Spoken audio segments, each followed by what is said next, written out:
Hey folks, this is Matt aka Slash, and welcome back to the VintageBeef Fan Server. Looky what we have over here. Oh, you know what? Hold on a sec. Sorry about that, I had a custom resource pack loaded, and I was wondering why some of the textures were rendering weird.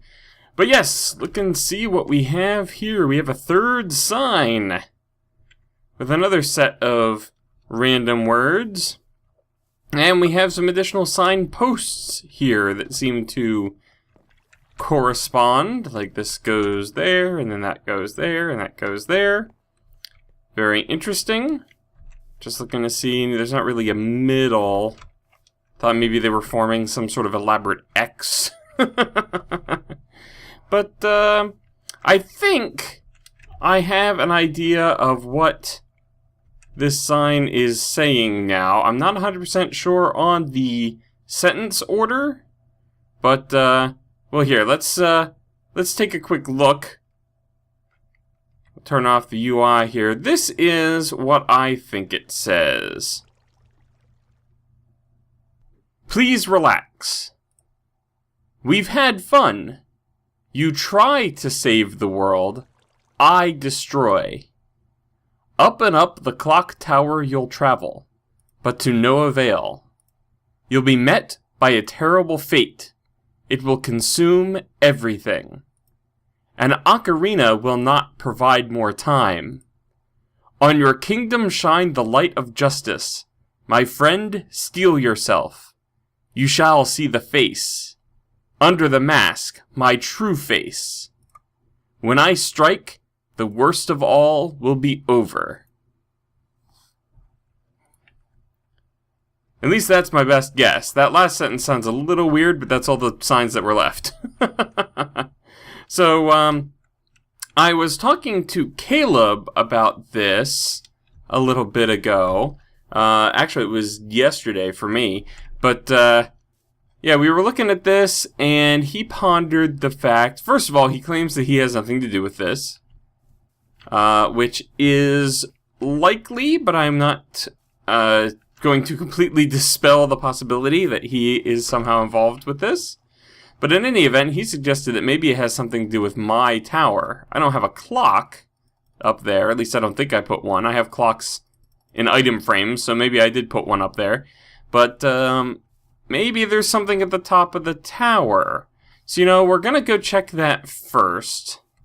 And then we're going to try, we're going to take the signs down and see what's going on with the signs. I'm very curious to see if they have bothered to place the TNT trap underneath the stone-based sign. So we will go take a look at that as well, see if that's still under there. No. This looks pretty much the same as normal. My cakes are still up here from Baker's prank. I guess RJ was involved in that too, so Baker and RJ. But, down we go. Alright, well let's go take these signs down and see what's going on over here.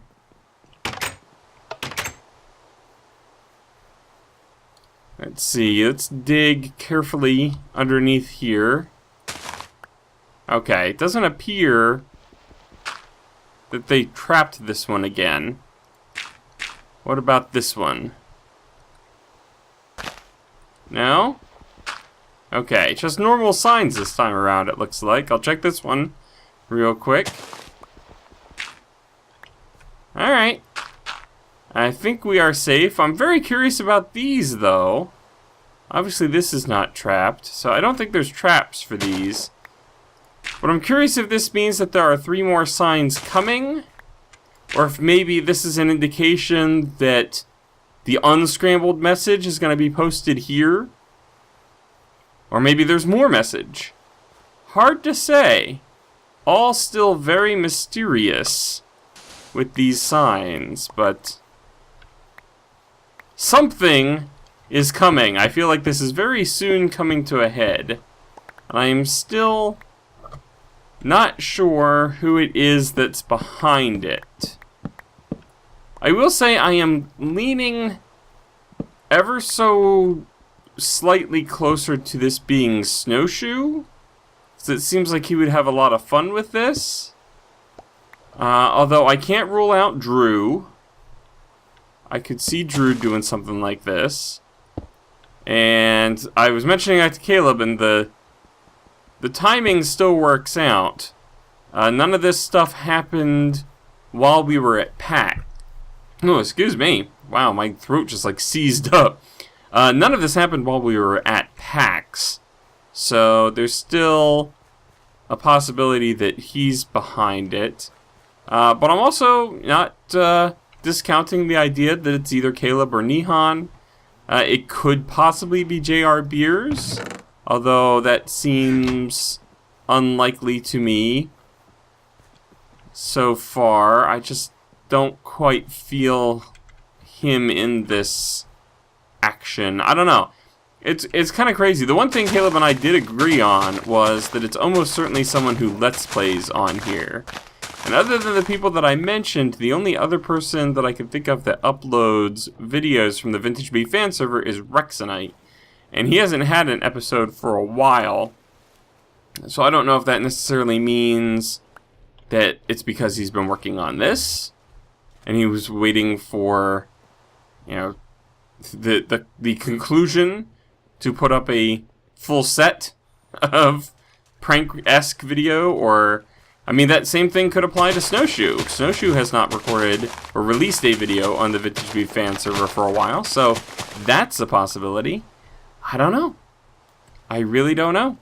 But I will say that in case you did not pick up on the references in my descrambled version of the message, these are all references to the Ocarina of Time, the Majora's Mask, which was the sort of semi-sequel, or almost, I would call it more of a spin-off to Ocarina of Time. It used the same engine, used a lot of the same character models, but it went a different direction with it, told a different story.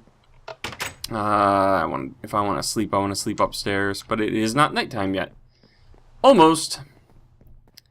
But yeah, the face and consuming everything, those would be references to the moon in Majora's Mask. Oh my gosh, I've got, you know what, let's do this.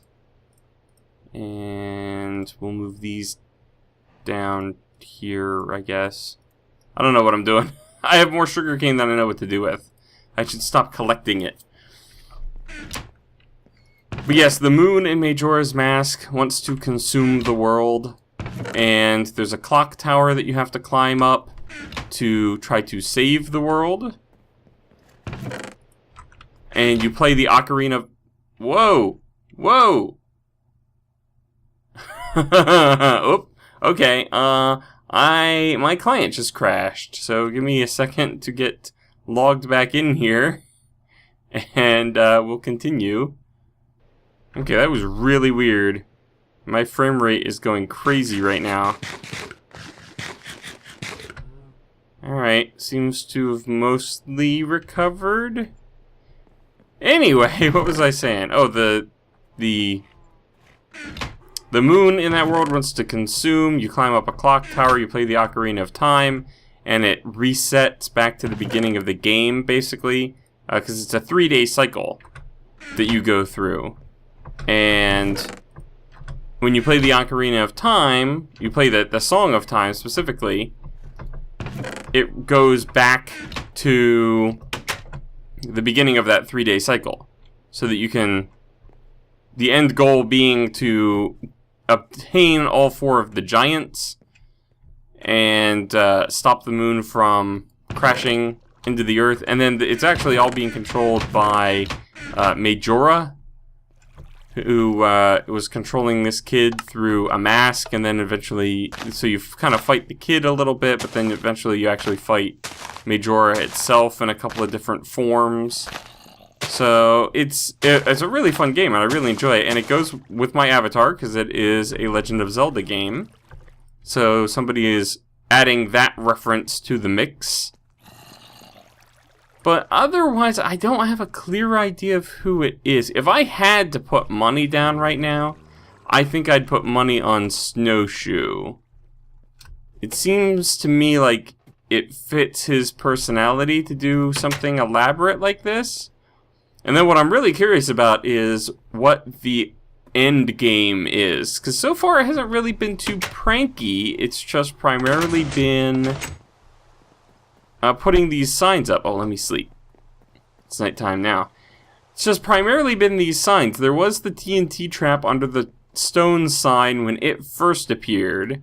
And I think that was because I made reference to the sign, the wooden sign possibly being trapped whenever I was taking it down the first time. But I don't know if that's the case or not. It seems likely, though. So I don't know. I think at this point I just have to wait and see. It'll not be until next week sometime. Maybe Tuesday I'll be able to get an episode out. I might try to record Monday night if I'm not busy. But I make no promises. The baby can foil all of the best laid plans of mice and men, so to speak. Why? Hi. Why are you here? This is a strange place for a cow to wander to. But, welcome, I suppose. Let's see. So, today I thought maybe we would spend a little bit of time over at the Biomes project. There's a couple of domes that need to be finished over there. And I thought I would use the opportunity to talk a little bit more about some of the PAX stuff that I didn't remember for the last time, or for the podcast. So, yeah, PAX East was awesome. And there were a couple of things that that kind of tickled my funny bone a little bit. I don't know if you've seen any of the vlogs that we did. I recorded some basic summary type vlogs at the end of the days. Oh, I don't have any of the right... Darn it, I don't have any of the right glass over here. Well, shoot. I need to bring... This is gray, right? What is this? I can look at it, right? Stained glass 7. That doesn't help me much. I think it's gray. But now we'll have to head back to base and try to get gray dye. It's not light. It's certainly not light gray, so it's got to be regular gray. Anyway, so I did some summary vlogs at the end of each day at PAX, and Drew recorded little bits and pieces throughout the various days, and I did my best to provide background comedic value to them whenever I had the opportunity to just act the fool. And at least 2 of those, he did a day 0, which was just us traveling up there and picking up ESO Eric. And then day 1 was definitely out by now, and he may have day 2 out by this point. But people who have seen him now, that may not have been familiar with what he looked like from, I think, his Twitter page, he has his picture up.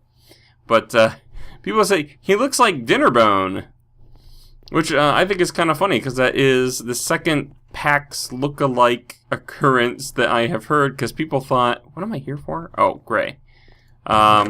People thought that I looked like Simon Lane of the Yogscast.